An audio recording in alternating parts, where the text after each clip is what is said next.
Just wait for a few minutes. Hopefully more students will join in.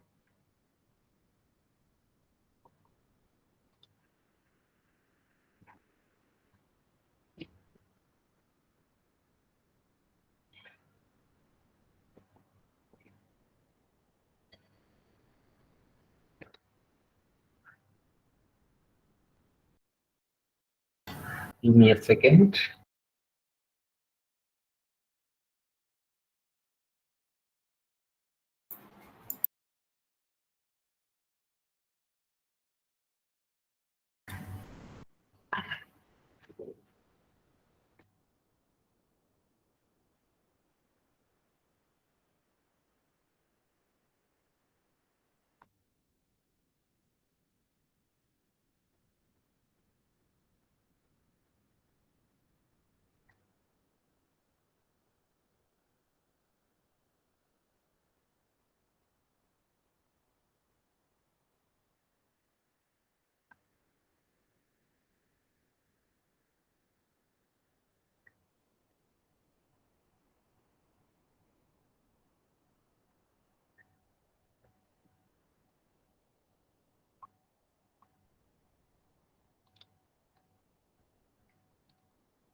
Do we have ID number 38 in the meeting? Yes, sir. 39? ID number 39? Oh, I think ID number 39 is not there. ID number 40? Yes, sir. Okay, 41? Yes, sir. Okay, great. 42? ID number 42? 43? Yes, sir. Okay. Great. Yeah, I'll just make one announcement before we begin. Please ensure you sincerely write the scribes, the scribe notes. Submitting the notes on time is, I mean, it doesn't imply that you will get full marks. Okay, I do plan to read through it, make corrections, as some of the groups have already seen it. I will sort of give you grades for your notes based on how well you have written. So just submitting the notes is not enough to give you full marks, especially because it's just one lecture that you are writing, right? So I'm assuming you'll do a good job at that. If not, then you'll get less marks. Okay, so let's begin today's class. This is lecture number 8. And we are going to sort of end the discussion on permutation groups today. Just to recap, we have proved all of these propositions. So given a permutation sigma, right, in SA, it induces an equivalence relation on the object, on the set of objects on which you are permuting. Okay, so that's proposition 9, and the equivalence class is also referred to by the name orbits. Okay, then we proved proposition 10. We said that any permutation of a finite set can be written as a product of disjoint cycles. Okay, and the primary benefit of that is it helps us compute the order of any given permutation because disjoint cycles commute. That is your proposition number 11. I think we just started discussing transpositions towards the end of the last class. So transposition is nothing but a two cycle. Okay, so it's like take two elements and switch their positions. That is what is a transposition. Okay, for all other elements, you don't do anything. And I believe we also proved proposition number 12 that any permutation can be written as a product of transpositions. Okay, any issues with these propositions or concepts? Any questions?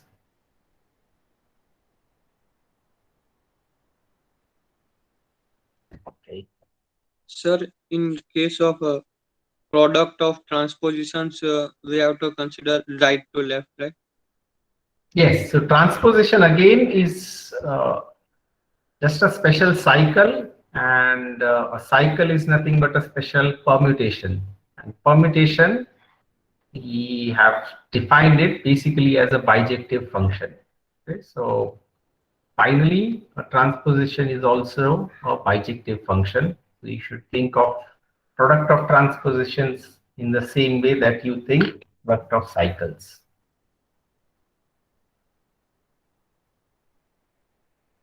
That okay? Yes, sir. Sir, what is the meaning of the two cycle in which sense means? So what is a K cycle?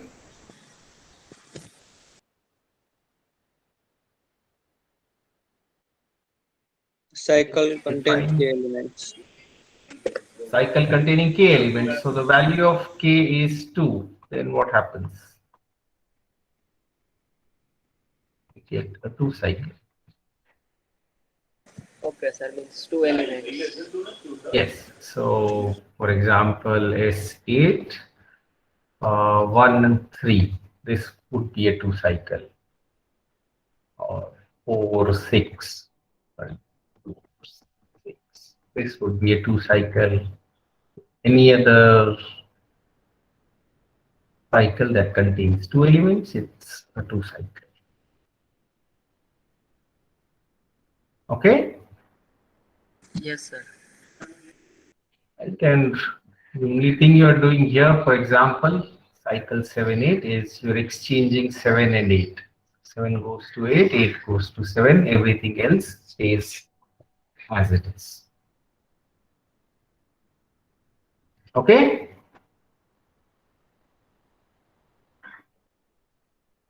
Okay. Now is a slightly deeper result.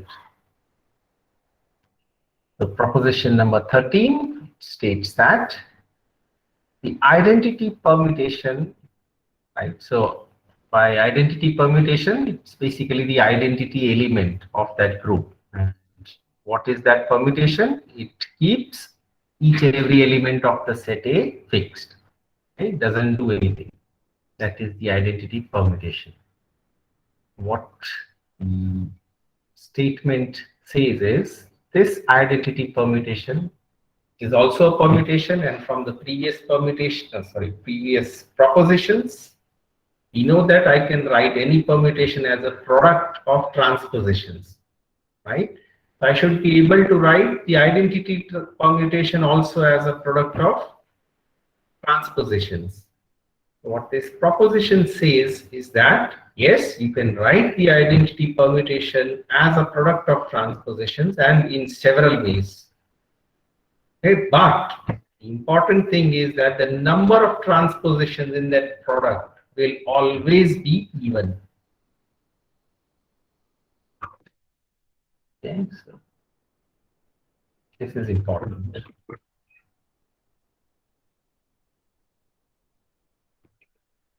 Okay, as far as you have the identity identity permutation, right? If you try to write it as a product of transpositions only, then you will have to use an even number of transpositions. That is the statement. So, for example, identity could be, I don't know, 1, 2, 1, 2. Right? Is this correct? Yes, sir. Yes. Yes, sir. Any other way of writing identity 4 as a times product of? 1 2 1 2. Okay. Any other different way?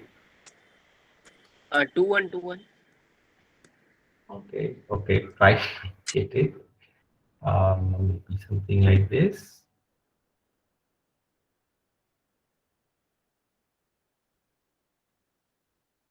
How about this? Yes, it is also Yes, sir, it is identity. Like it is also identity. Okay. And you can find your own ways to write identity as a product of transpositions, but come what may, you will never be able to write the identity as a product of odd number of transpositions. Okay, once again, we are interested in writing the identity as a product of transposition. So 2 cycles only, not talking about 3 cycles, 4 cycles, etc., etc. Okay. Right. So let's try to prove this. Okay.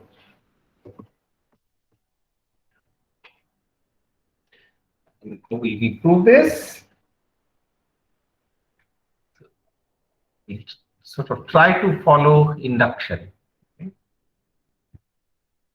So let E be product of say R transpositions.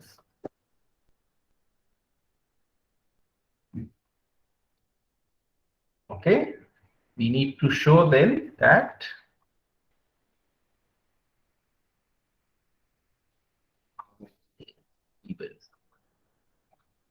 okay, that I can write identity as a product of transpositions. That we have already proved.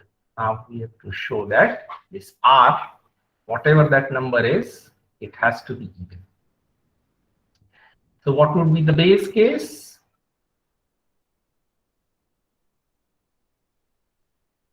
R is 2. Is 2. Can R be 1? No, no, sir. no. Right. So first of all, R cannot be 1. Okay. R is 2. Yes, sir. Right. Then the statement is true, right?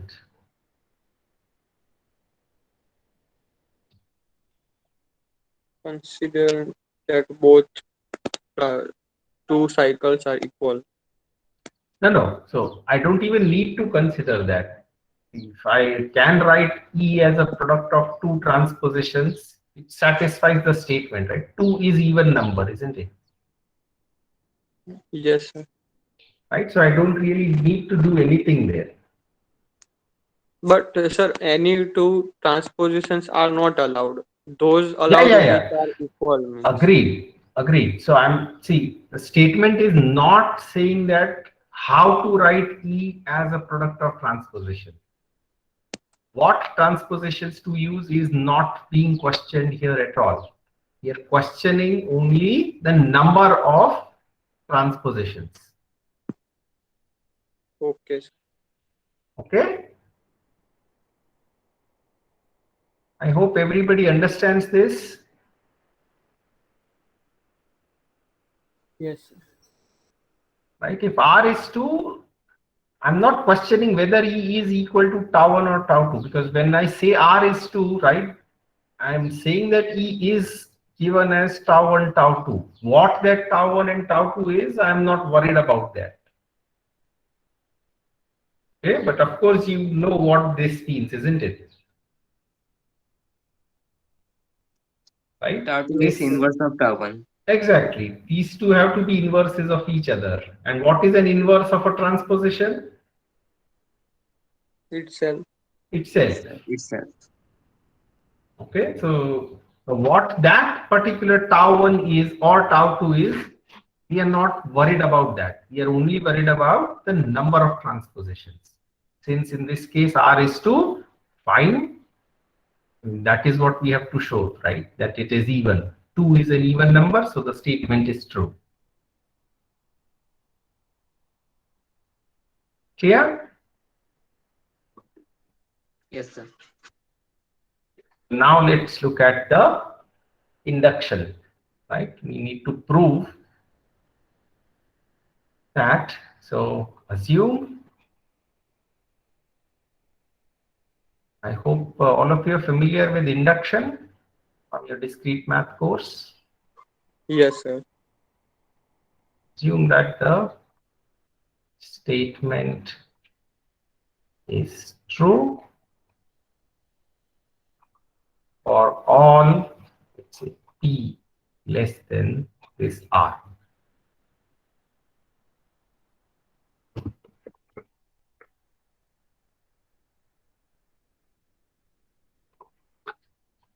Right? That's your induction statement. And now we need to show that the statement is true for r.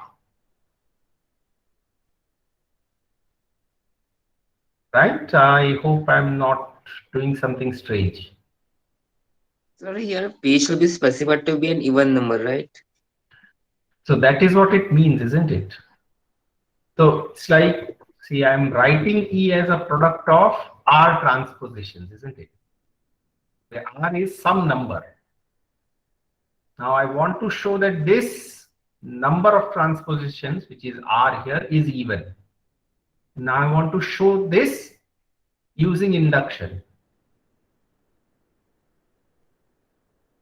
Right? So in induction, what do? You show that the base case is true, then assume that it is true for some value of P or N. I don't know what is the variable that you most often have used, maybe N. And then show that it is true for the next N also. Okay, so same way, I'm assuming that the statement, I've already proved the base case, right? Next, I'm assuming that the statement is true for all P less than this R.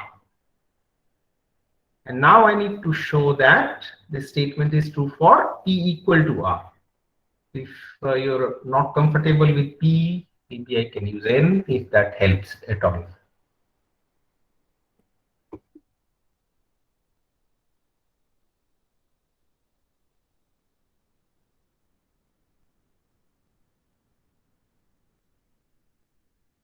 Does that make sense? Yes.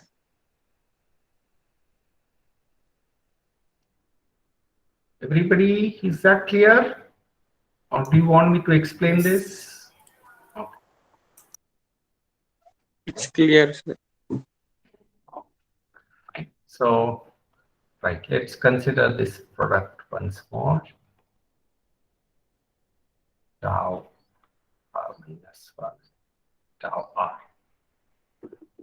Now, what can tau R minus 1 and tau R be? Can you think of this?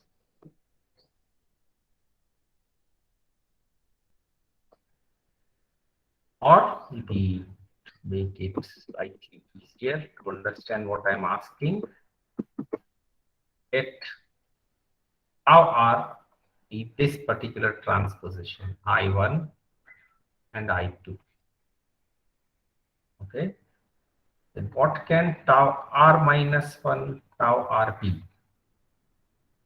What are the options available? So let me just write tau R here because that is already there.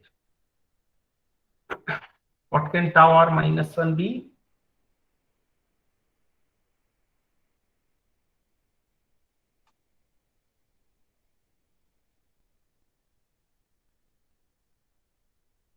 I3, I1. I3, louder, I1. I3, I1. I1. Okay, any other choice? What are all the possibilities that tau R minus 1 can be? Right? Sir, it can take the inverse of tau r. Or It can take the inverse of tau r. So inverse of tau r, tau it's r is I1, I2. So this can be I1, I2 also. Okay. Anything else? I2, I3. I2 At the time 3 of the song. sorry, your voice is breaking. so You repeat I2, that? I3 means I3 can be any other numbers in. Yeah. So I1, I2, they also can be any numbers, but let's say once we fix I1 and I2. Otherwise, I would have written them as 1 and 2, right? Yes, Since I sir. didn't want to fix those numbers 1 and 2, that is why in general I wrote some I1, I2. Okay, so similarly I3, once I write I3, I3 of course cannot be I1 or I2. Okay, I hope that is clear. Uh, that is not same as first case as well. Which one is not the same? Means that I3 is not same as first case. So yes, I3 is surely down here. I1 is not equal to I2 is not equal to I3. So what can this be? Any other choice? I2 and what can you have over here?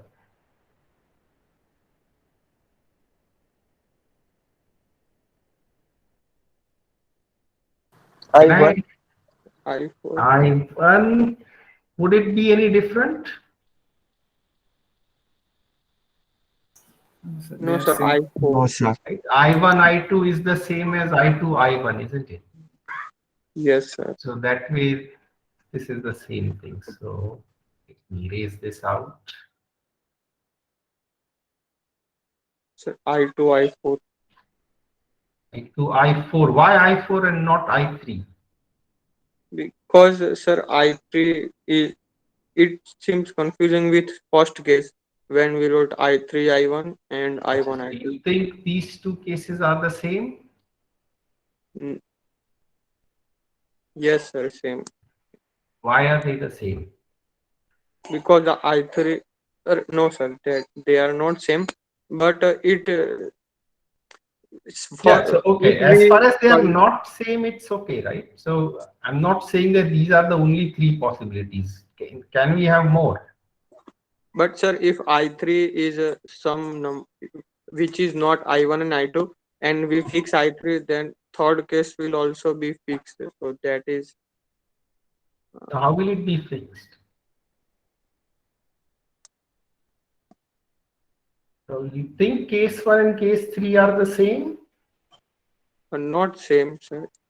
Yeah, so then that's fine. Okay, anything else that we have forgotten? I3, I4, sir. 3, I4. Okay. Sir, what will be the restriction on tau r minus 1? No restriction, which is why I'm writing multiple cases. So it can be any transposition. Any transposition, right? So can you think of any other possibilities apart from these four? Any I4, I5. No, sir. But I4, I5, how is it different from I3, I4? Oh, okay. So they are same. Right. I3 and I4, the only special thing about them is that they are not the same as I1 and I2. Right. So which is why I have chosen these names as variables, right? So I'm not saying that this is number 4, means some I4. And that I4 could be 1, 2, 3, 4, whatever. It doesn't really matter. Yes. Okay, sir.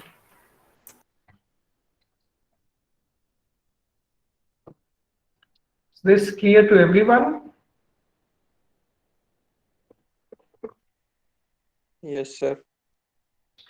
Okay, so now these are the only 4 choices available, right, for these last 2 transpositions, right? Let me first tackle the easiest case. What is this equal to? Identity. Identity,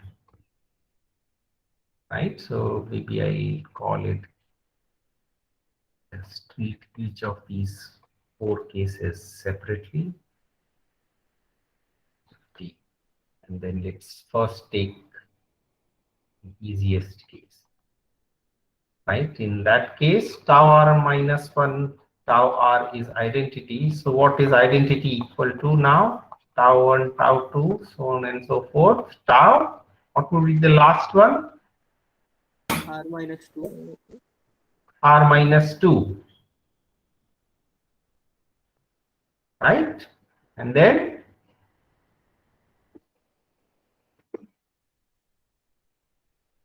you see the end of that proof for case B.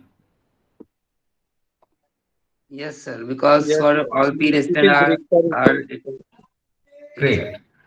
Right. So since R minus 2 is less than R, the statement is true.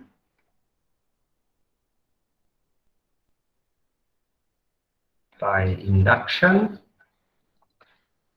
Therefore, R minus 2 is even, right? But that also implies that R is even. Okay?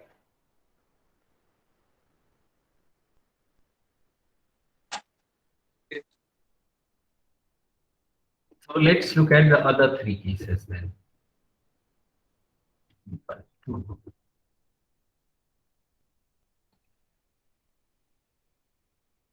Tau r minus 1 tau r is I3, I1, and I1, I2. Okay, let us just write this in a slightly different way. I1, I2, and I3. Okay, so what would be the first permutation? This one, right? Tau I1, r. I2. So I1 goes to I2, I2 goes to I1, I3 stays as it is. Then And I3 goes to I1. I3 goes to I1. So I3, I1, I2 stays as it is. Now, the same thing can be rewritten in a slightly different way. Okay? And that way would be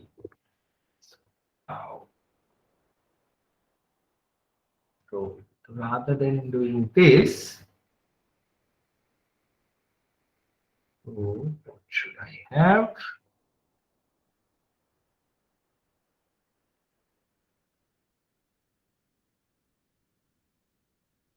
Let me try a different way.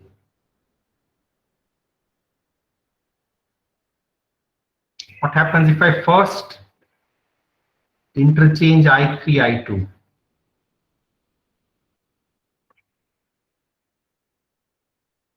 Right? I don't know if this makes sense. And then if I interchange I1, I2, do I get the same thing? No, sir. Sorry? No, no, sir. Fine. So this is what? What did I do here? I2, I3. I2, I3. What happens if I now do I1, I2? Then I2, I2, I3, I2, and I3, and I1. 1, 2, 3. Yes?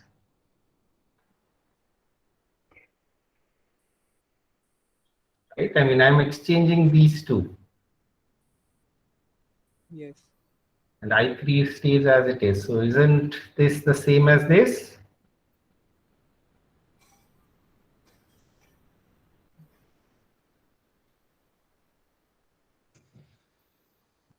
But sir, when we apply tau r minus 1 dash, then we are supposed to interchange I1 and I2, not I1 and I3. Yeah, but this is I1, this is I2, right? That is what I'm interchanging. the tau r minus 1 or tau r minus 1 dash, it operates on what? It operates on the result of tau r or tau r dash. Yes, sir. Okay, sir. Got. Right. Anybody who is still confused with this? I thought we did this when we looked at product of cycles in the last class. Product of cycles or composition of permutations. Right. Whenever we have two permutations, let's say sigma and phi, we compose them. That means we are first operating the permutation phi, and sigma operates on the result of phi, not on the original set. It's the same thing, right? Instead of calling them sigma and phi, I'm calling them tau r minus 1 tau r or tau r prime tau r minus 1 prime or dash, whatever you want. That makes sense? This is the original set, and I'm writing only 3 because these are the 3 elements that are involved in both of these transpositions. Right? So I need not worry about all the other elements. So only these 3 who are playing a role over here.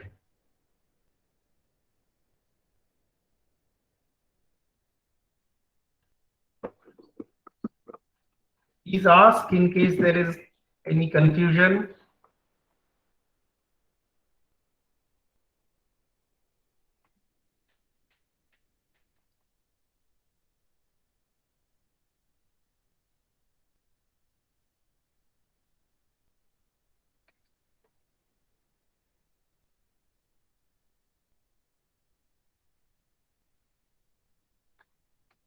Any confusion? While I sip my cup of tea.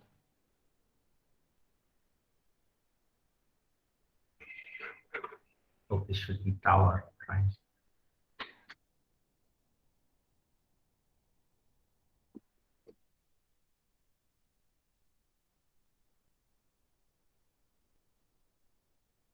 Is this making sense?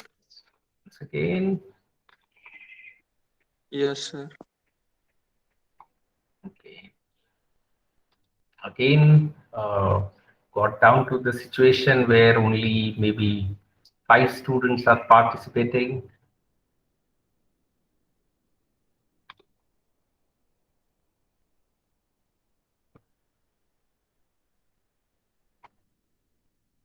So now in second year, I hope, although I mean we're not in an ideal situation, but I hope you're now used to the institute, or at least the teaching of the institute, and I hope you're now should be more frank with all of us. It may well be the case I'm making a mistake. Unless you ask, I won't realize that. Is this fine? Yes, sir.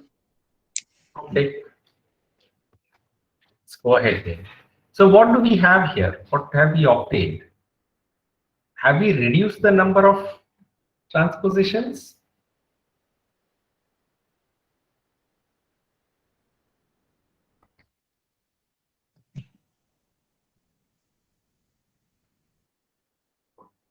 Have we reduced the number of transpositions? Not only the number of transposition is same. It's the same. Okay, good. Oh, sorry.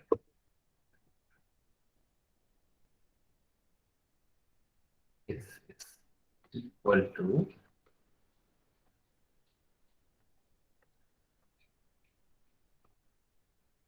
okay, and where tau r minus 1 prime is now was earlier tau r. Okay. Yes, sir. Now, so as of now, we have not got any reduction in the number of transpositions, and therefore we cannot use induction, right? That's the problem. So now let's consider tau r minus 2, tau r minus 1 prime. Okay. So again, 4 cases and Again, four right. and the same 4 cases, right? Yes, sir. Recursion formula like that. In some sense, yes. What are, maybe I'll just write this down once. What are the 4 cases? We know that tau r minus 1 prime is I1, I2. What can tau r minus 2 be? Same I1, I2. This is one possibility. Then I1, I3. I1, I3.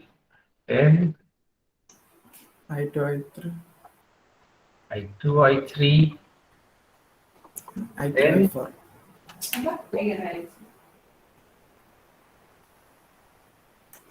okay. If this is true, the first one, then we get a reduction in the number of transpositions and we are done. Sir, why I4 I1 is not the case over here? I4, I1, because what is I4 and what is I3? They are elements of this set. Of the set A on which you are applying permutations, but as of now, the only defining thing about I3 or I4 is that they are not the same as I1 and I2. Right now, Means when we are considering I3, means it is same as considering I4 over here. exactly, right. Yes, yes, understood, sir. So that's why I'm not calling them 3, 1, and 2. I mean, I could have written here 3, 1, 1, 2. But then your question would have been valid. Yes, you are showing something for 3, 1, 1, 2. But what happens if I change 3 to 4? Right? That would be a different transposition, right? 4, 1, 1, 2. But all of these have been taken into account by considering all these numbers as variables. Okay, so I3 doesn't mean 3. Could be the number 3, it could be the number 4, any other number apart from the numbers which denote or which stand for in the variables I1 and I2.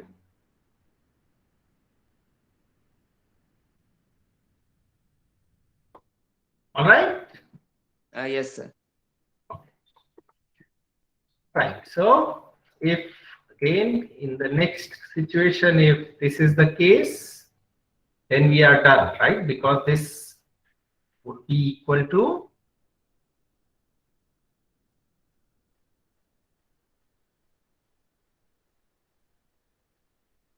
this is nothing but identity. So we can write E as a product of R minus 2 transpositions and we are done. Yes. If this is not the case, then boils down to one of these 3 cases, right? Right. If it is this case, and again rewrite it as, basically you can see what I'm doing here. I'm just trying to rewrite this product over here in a way such that tau r minus 1 or whatever is the later transposition, it becomes I1, I2.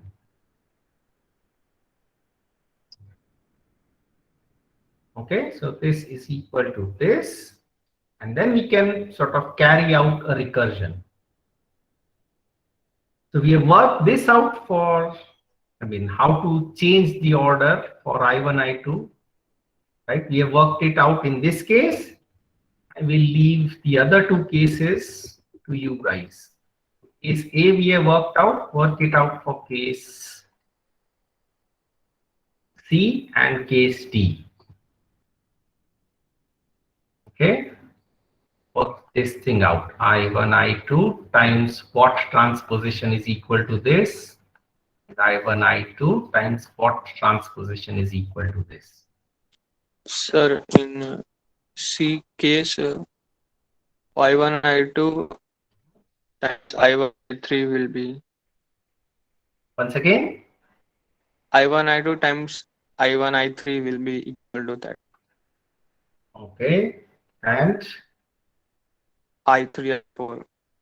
Both are means independent from disjoint, right? Exactly. disjoint. These are disjoint cycles, so at least this case is easy. Okay, so just do verify this one. Okay, and the main conclusion here is that you can switch I1, I2 to one place before, and then using recursion, you can go on till Till what I1 time? I2 found. So there are two possibilities, right? In the end,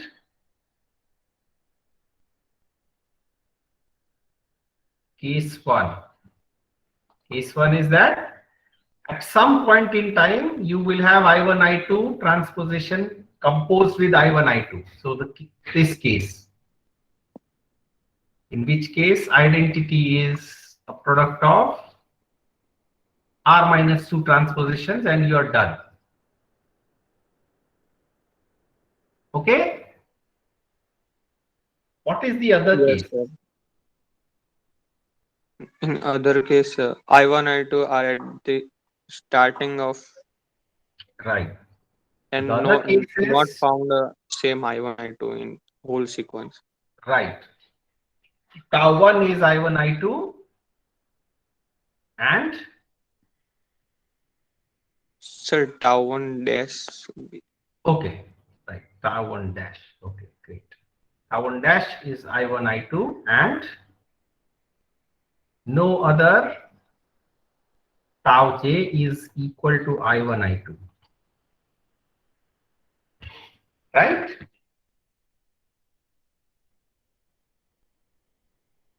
That is where the recursion will stop, isn't it? When you cannot go beyond tau 1, right? That's sort of the first transposition you have. So what happens in that case? sorry, sir. Which case? Case 2, this one. The first case, I hope it is clear to everyone, right? Since it leads to a reduction in the number of transpositions, may not be at the first trial, but at some other trial. If it leads to a reduction in the number of transpositions, we are done because of induction. Okay, but let's say we never encounter this case, this one. Okay, then what can happen? You can continue to do recursion, but there are only R elements, right? So it may be possible that at some point you hit tau 1. In this case, what happens? We still have E as a product of R transposition, so we cannot use induction here. Sir, then the product of tau 1 till tau r will not be equal to identity. Why? Means we cannot find inverse of I1 I2 then so this transposition ha has its effect which cannot be reversed. So resultant could not be identity. Okay. Now you can see why this should be the case. I'm asking everybody else. See, the product here, tau 2 dash, etc., tau r dash, this should be the identity, right? That we are not changing. The resultant permutations should be identity, right? But what do you think will this be? Would this, we know the answer for this, right? What is identity applied to I1? I1 itself. I1 itself. How about tau 1 prime, tau 2 prime? tau r prime applied to I1. I1. Will it be I1 if under this situation? No, sir.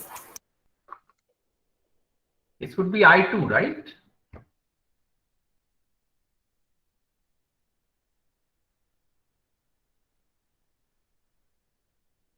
Sir, we cannot say that it is I2, but it is not I1. That is for Okay. sure. Okay, fine. Right. I2 I shouldn't have used some I. No, not I1 at least. Let me clear this thing out. This is not I1.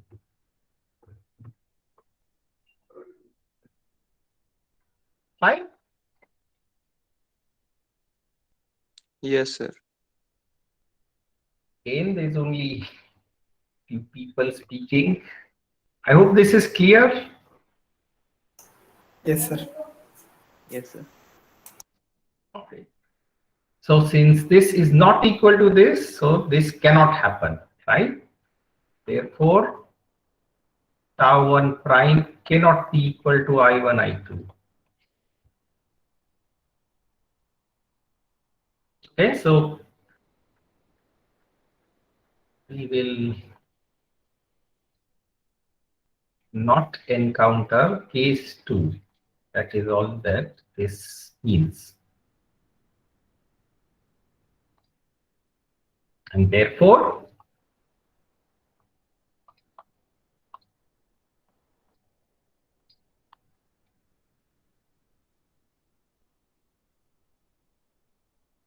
we have proved that R is even.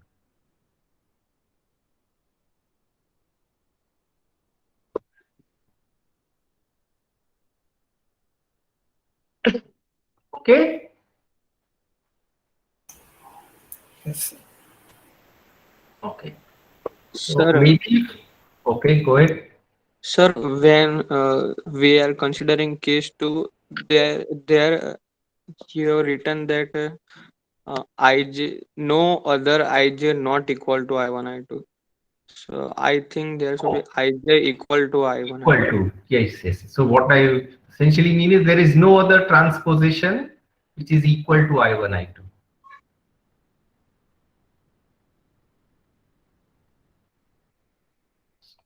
Thank you for the correction. Yes, this is Vandan, right? Yes, sir. Oh. Good. Is that fine? Any other doubts?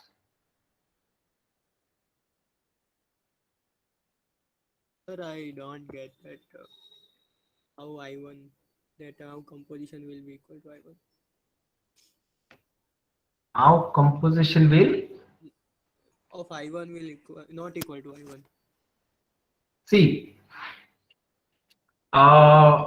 if I want I1 to map to I1, right? You can see that there is this transposition. What it does to I1? I2. It maps it to I2. Yes. Now, unless there is a transposition which again takes I2 and gives you I1, right? This will not happen, isn't it? So it should be means even time composition should take place. Yes, so that is the eventual result. Okay. Okay, now I got it. Right, unless, so if there is a transposition that permutes, let's say, the number 4 and puts it in the 8th place, right, but in the end you want 4th again back to its same place, unless there is a transposition that takes it back to its own place, you will not have that, right? 4 will not remain in the same spot. Yes, sir. Okay, sir, I Okay, got it. okay, great. Right, so we have proved this result. We may not have seen the importance of this, right? What is so special about this? that you can write identity only as a product of even number of transpositions. Yes, the proof is maybe a little difficult, but even if we ignore the proof and accept the statement, okay, I mean, what is so special about the statement? Okay, so we'll see why it is special. And that is proposition 14. Forget the identity permutation. Any permutation can be written as either a product of even number of transpositions or an odd number of transpositions, but not both. Okay, so take any random permutation you want. It says some sigma in any Sn. Okay, there is no restriction on n of course has to be greater than equal to 2.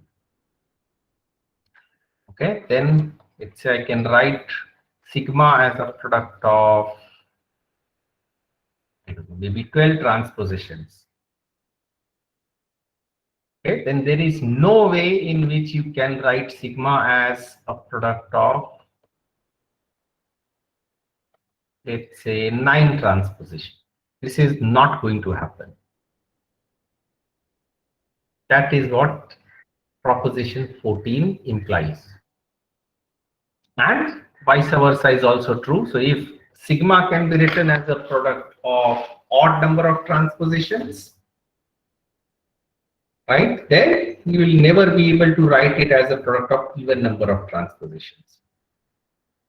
You can increase or decrease the number of transpositions, okay, but it will remain odd or it will remain even. Right, that I hope is easy to see. If I can write it as a product of 12, I can easily write it as a product of 14 transpositions, right? 14, 16, 18, it doesn't really matter.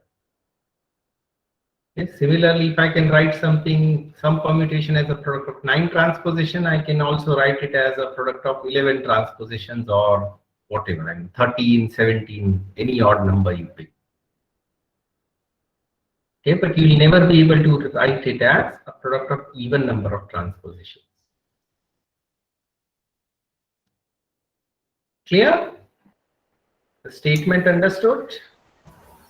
Yes, sir. Okay, now how do we prove this? And of course, the hint is we'll use proposition 13. Sir, we will consider that some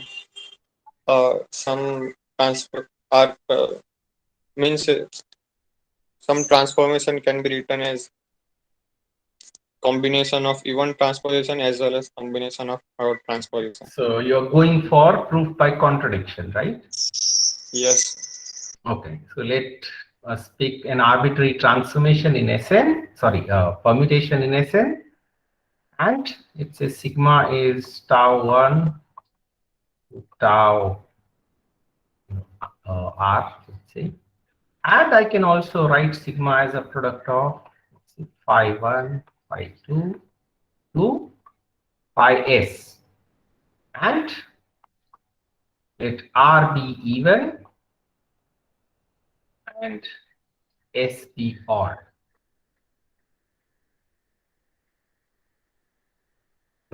Okay. Then in the keys use proposition 13. How will I use proposition 13 here? So inverse of whole transposition sigma is itself. So we can write identity as see Identity tau is 1 till pi r into phi 1 till 5s.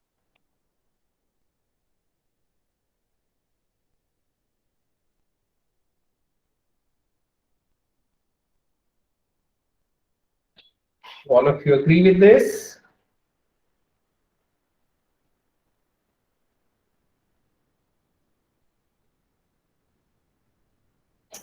Yes, sir. Applying same transposition. Exactly, in identity. the reverse order, right? So tau 1 to tau r, inverse is tau r composed with so on and so forth to tau 1. That's all I've done. So what can we say about the number of transpositions? They are odd.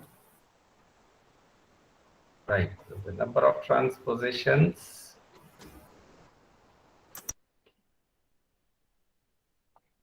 in equation 1 is r plus s, and since r is even and s is odd,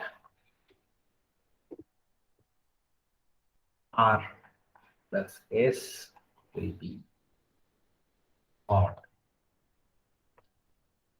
This is a contradiction.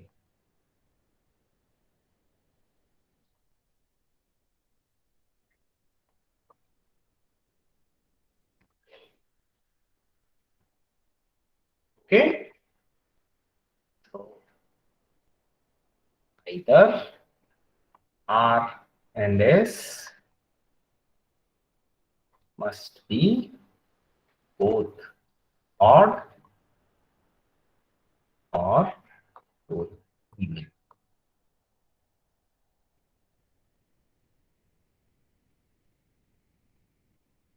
Got it?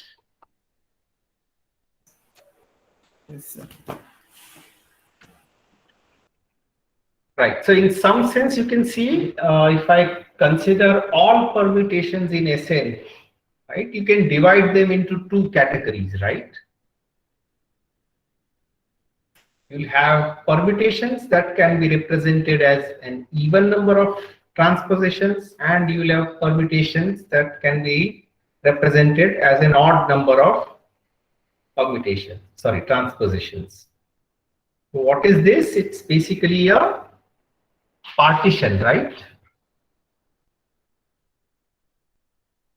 Yes, sir. Okay, so we'll see more on that. Right, so any permutation that can be written as a product of even number of transpositions is called an even permutation. Similarly, any permutation that can be written as a product of odd number of transpositions is called an odd permutation. So just a nomenclature. Right, now let's look at an application of this. I don't know how many of you are familiar with this puzzle. This is called the 15 puzzle. And although I have not drawn a picture, it's just a table. Consider each of these small squares as small tiles. Okay, each of them 1 to 15. Okay, this blank slide and this blank square, think of it as a blank space where you can move neighboring tiles to. I don't know if I have sort of explained the property of this properly. Once again, in any square that you see a number in, right, think of it as a hard tile. Okay, and then there is this one blank tile. So it's not really a tile, it's just a empty space. Since this is an empty space, for example, you can slide this tile. Less of scribbling here.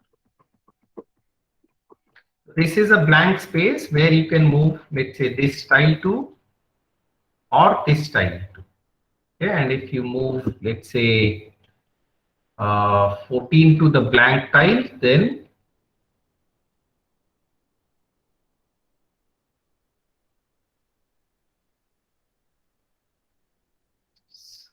for my poor drawing, 2, 3, 4, 5, 6, 7, 8, 9, 10, 11, 12, 13, 15. The blank space will now be adjacent to 15. 14 will end up over here. Okay, and so the aim of this puzzle is sort of keep on moving this blank space around or moving neighboring tiles to the blank space so that eventually you end up with this particular configuration.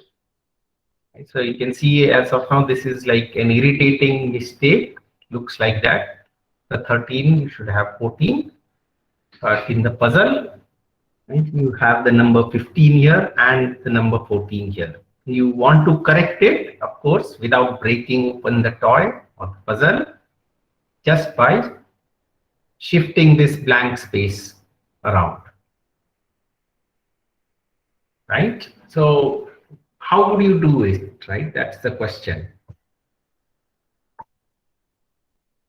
So I hope the aim of the puzzle and the construction of the puzzle as such is clear. Yes, sir. So the first thing is to realize that you're working with a group of permutations here. And the next thing to realize is that all you are allowed to do is, what are each of these moves that you do over here? Transposition. Transpositions. So if I call this blank space as, let's say, star, right? What is this? From 1 to 2? Star, 14. Star, 14. Good. Right? And now what you are supposed to do? You're supposed to combine several such transpositions so that this happens.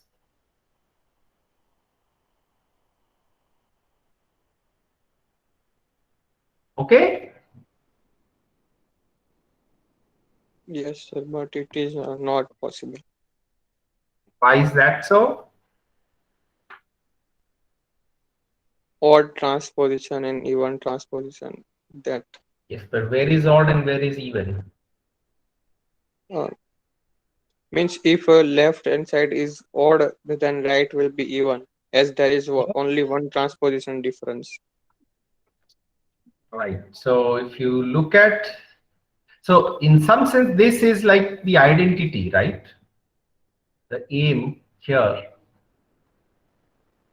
The correct order of the tiles, you can sort of think of it as the identity. So compared, if I sort of label this configuration here as the identity, then what is this configuration 1?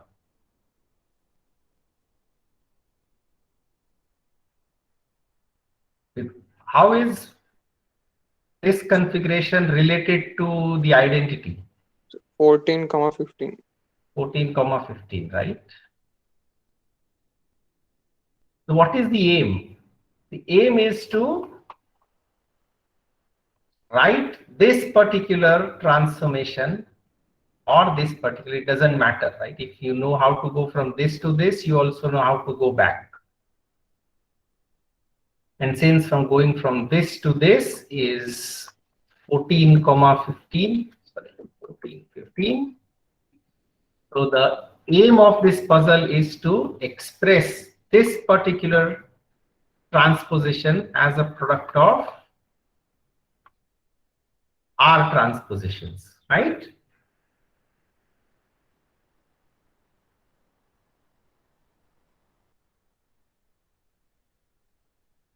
What else? I mean, what should be special about these R transformations? Can you do any transformation? Oh, sorry, transpositions. For example, can I just switch 7 and 8? Only So star we can only add a transposition contains star. Right. So for all j going from 1 to R, tau j should be of the form star, comma, whatever. Star and whatever, it doesn't really matter. K going from, or k between 1 to 15.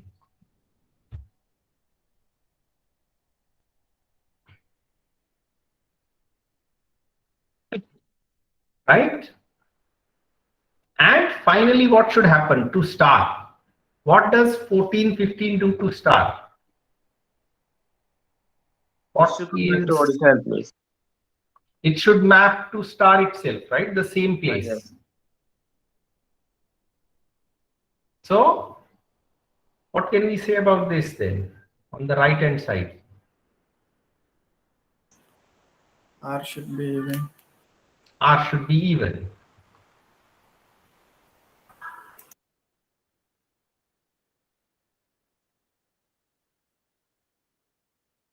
Is that possible?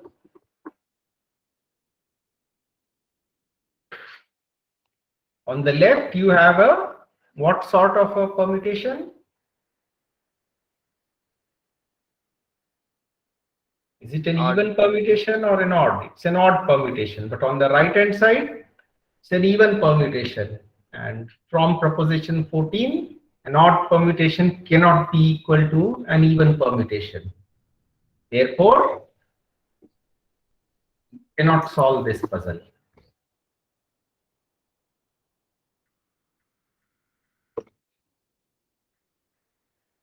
Okay.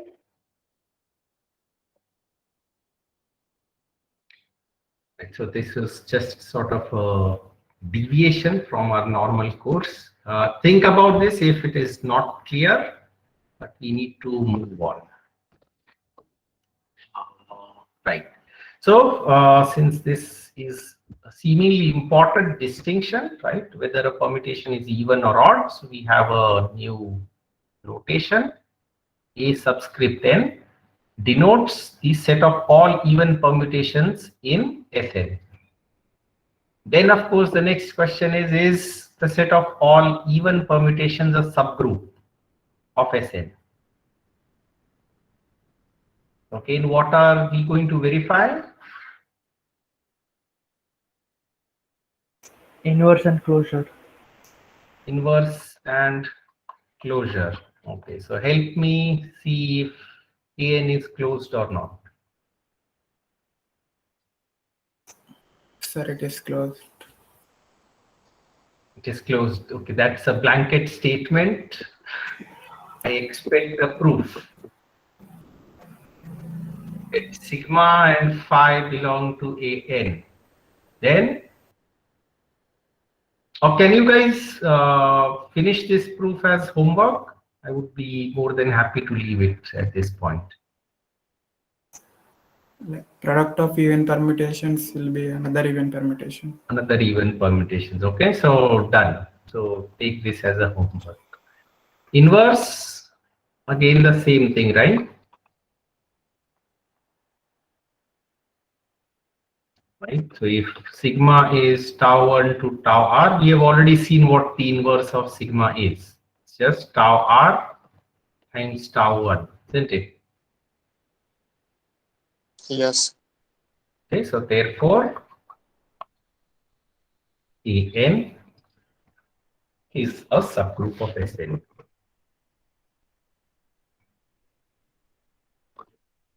And it is called the alternating group of order n. Okay, conclude name alternating group of order n. Similarly, I have not written here, On. Okay, On will denote the set of all odd permutations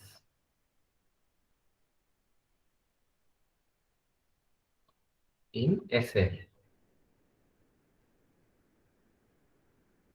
Okay. The next obvious question is On a subgroup of Sn?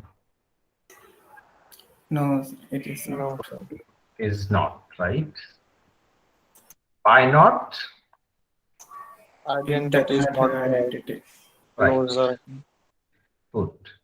Because at least this is not in On. Okay.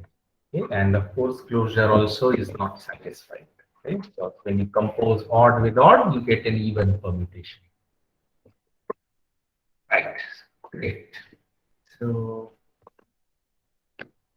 and I think this is sort of the last question. What is the order of AN? In other words, how many permutations are odd and how many permutations are even? We have proved this, that AN intersection ON is a null set. AN union ON is SN.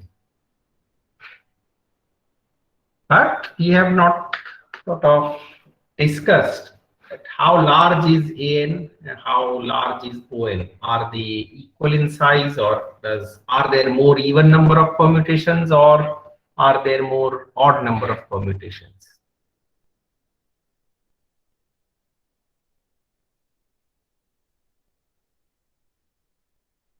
Any idea? Sir, I think it depends on whether n is even or odd. Okay. Okay, let me do this. So let's say, of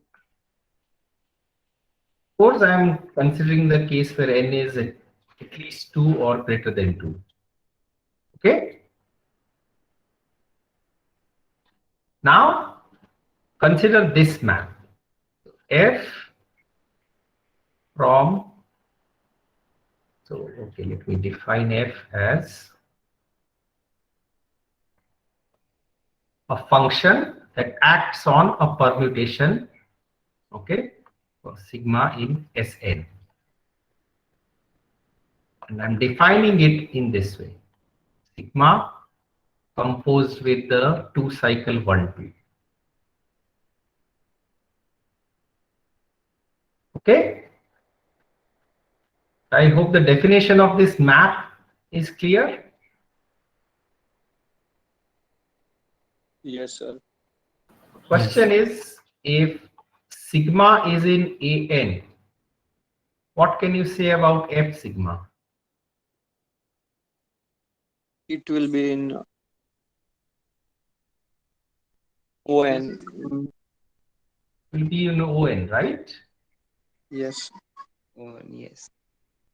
So now can you tell me the number of elements in AN and ON? Is it possible that let sigma 1, sigma 2 belong to AN and sigma 1 and sigma 2 are distinct, still F sigma 1 equals F sigma 2? Is that possible?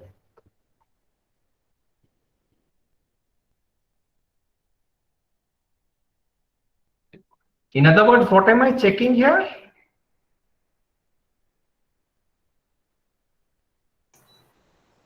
No, sir, they are not possible. They are not possible. Why? Because F sigma 1 equals F sigma 2 implies sigma 1 composed with 1, 2 is equal to sigma 2 composed with 1, 2, which implies Sigma 1 equal to sigma. equal to sigma 2. Okay, so what is special about this function F? This is 1 to 1.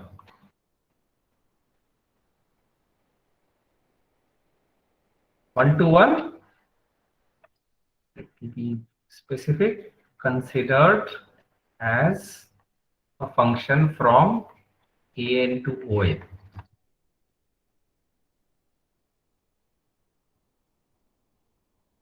Is it on to?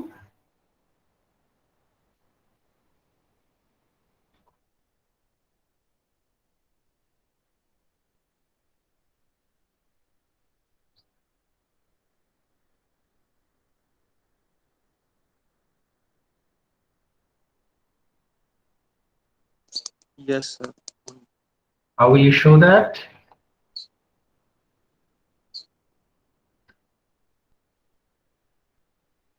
So, in order to show that F is onto, let us arbitrarily pick an odd permutation. right? Then the next step is easy. How do I find an even permutation which gets mapped to this file using F?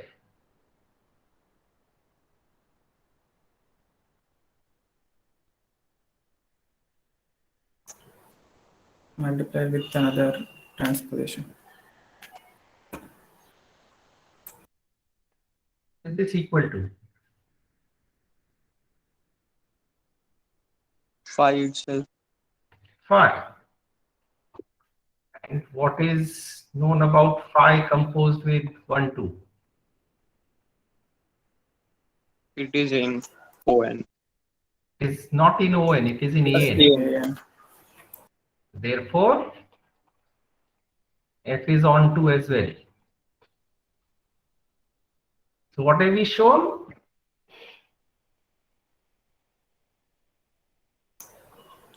that function is 1, 1 and 1, 2. Bijective function. It's a bijective function. So can there be different number of elements in the two sets?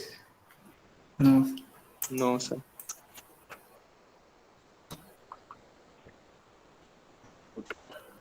So since they are the same and any given permutation in Sn is either in An or in On. So what does that mean? What is the order of An?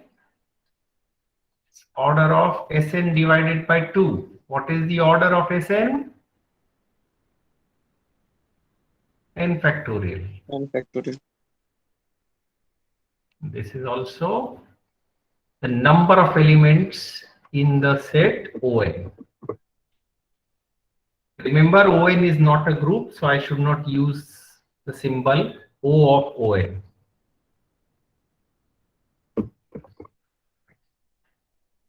Okay, so it does not matter whether N is odd or even. Okay, but I hope you realize as far as N is greater than equal to 2, N factorial will always be an even number.